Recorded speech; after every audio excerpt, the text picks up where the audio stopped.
بسم اللہ الرحمن الرحیم۔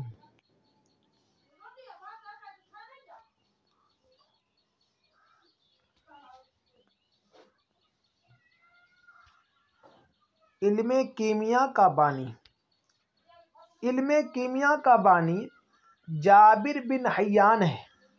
حضرت عثمان غنی رضی اللہ تعالیٰ عنہ کے دور خلافت میں 29 ہجری میں ایران کے شمال مشرق میں حضرت امین لشکری نے طوس کے نام سے ایک شہر آباد کیا۔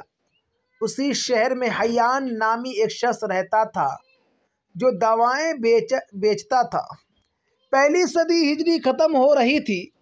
حضرت عمر بن عبدالعزیز جنہیں 5واں خلیفہ راشد کہا جاتا ہے، مسند خلافت پر بیٹھے تھے۔ وہ شاہی نظام کو ختم کر کے خلافت کا نظام قائم کرنے میں مصروف تھے۔ بیت المال کو خلیفہ کے بجائے عوام کی ملکیت قرار دے چکے تھے۔ اموی بادشاہوں اور افسروں نے جو محلات، جائیدادیں اور ملکیتیں ناجائز طریقے سے حاصل کر رکھی تھی، حضرت عمر نے ان کو بیت المال کی ملکیت قرار دے کر اموی امیر زادوں سے واپس لے لیا تھا۔ عدل و انصاف اور خوشحالی کا یہ عالم تھا کہ گورنر مصر کو ایک شخص بھی ایسا نہ مل سکا جو زکوٰۃ کا حقدار ہو، اس لیے اس نے پوری زکوٰۃ خلیفہ کے پاس بھیج دیا۔ حضرت عمر بن عبدالعزیز کی اصلاحات بنی امیہ کو کب گوارا ہو سکتی تھی؟ چنانچہ ایک دن خبر آئی کہ حضرت عمر بن عبدالعزیز کو زہر دے دیا گیا اور یزید ثانی کو خلیفہ بنا دیا گیا۔ یہ 102 ہجری مطابق 720 ہجری کا واقعہ ہے۔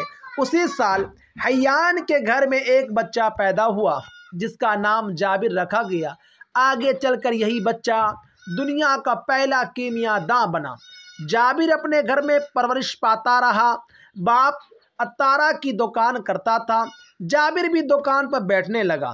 اسے بہت سی جڑی بوٹیوں، دواؤں اور پتھروں کے سلسلے میں معلومات حاصل ہو گئی۔ اس نے محلے والوں سے سن رکھا تھا کہ حجر فلاسفہ سے سیسا کو سونے میں تبدیل کیا جا سکتا ہے، یعنی ایک پتھر ہے فلاسفہ، اس سے شیشے جو ہے اس کو بھی سونا میں تبدیل کیا جاتا ہے۔ چنانچہ وہ اس جستجو میں لگ گیا۔ وہ دن بھر ادھر ادھر گھومتا رہا پھرتا رہا۔ چونکہ وہ بہن بھائیوں میں سب سے چھوٹا تھا، گھر والوں کا اس پر بہت لاڈ پیار تھا، اس لیے اس کو پوری آزادی حاصل تھی۔ جابر 20 سال سے زائد کا ہو چکا تھا۔ بنو امیہ کا آخری خلیفہ مروان بن محمد ہاشمیوں سے جنگ میں مصروف تھا۔ دولت امیہ کا چراغ گل ہو چکا تھا۔ جابر کا باپ حیان اہل بیت سے محبت رکھتا تھا۔ دولت امیہ کا چراغ جو ہے اس وقت گل ہو ہی رہا تھا، یعنی ہوا نہیں تھا، ہونے کو جا رہا تھا۔ جابر کا باپ حیان اہل بیت سے محبت رکھتا تھا، بنی امیہ کے خلاف لوگوں کا ذہن بناتا تھا، بنی ہاشم کی حکومت کے لیے زمین ہموار کرنے میں لگا رہتا تھا۔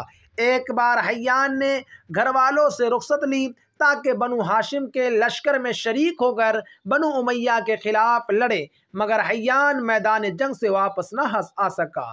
132 ہجری میں بنی امیہ کی حکومت کا خاتمہ ہوا اور بنو عباس کی حکومت قائم ہوئی اور ابو العباس پہلا خلیفہ بنا۔ اس نے پائے تخت کو دمشق سے انبار منتقل کر دیا جو دریائے فرات کے کنارے کوفہ سے متصل تھا۔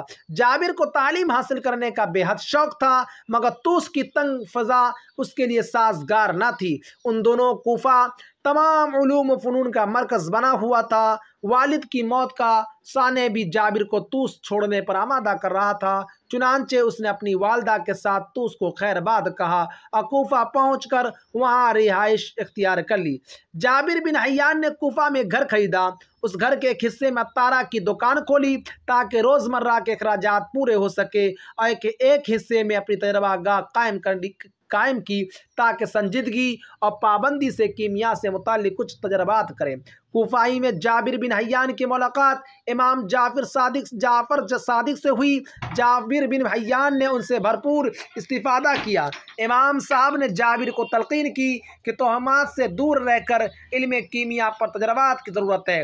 چنانچہ جابر بن حیان نے یہ اصول بنا لیا کہ جو چیز تجربے سے حاصل ہوگی اسی کو تسلیم کیا جائے گا، فرضی یا سنی سنائی باتوں کو کوئی اہمیت نہیں دی جائے گی۔